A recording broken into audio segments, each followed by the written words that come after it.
Can you actually withdraw money from a Cash App card? Hey there, money-minded folks.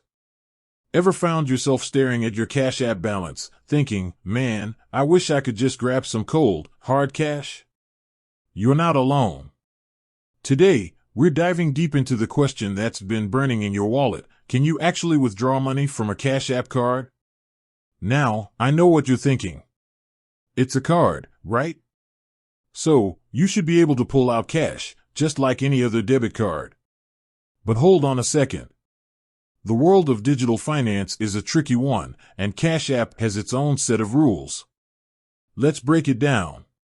First off, what exactly is a Cash App card? It's essentially a debit card linked to your Cash App balance. You can use it for purchases, both online and in-store. But can you use it to get cash from an ATM?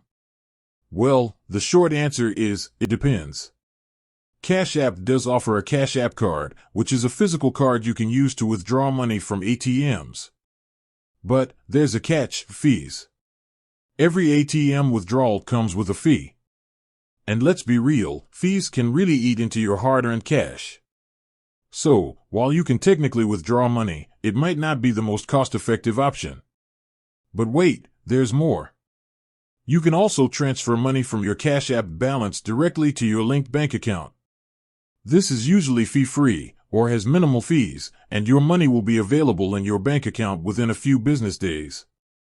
So, to recap, you can withdraw money from a Cash App card, but it's generally not the best idea because of the fees.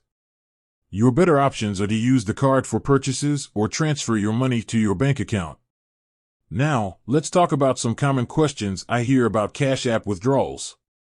People often ask, what's the maximum amount I can withdraw, or how long does it take for the money to show up in my bank account? These are great questions, and I'll make sure to cover them in detail in upcoming videos.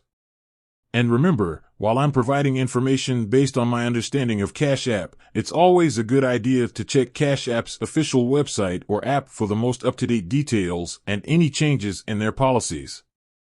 With that said, thanks for watching, and until next time, happy saving or spending.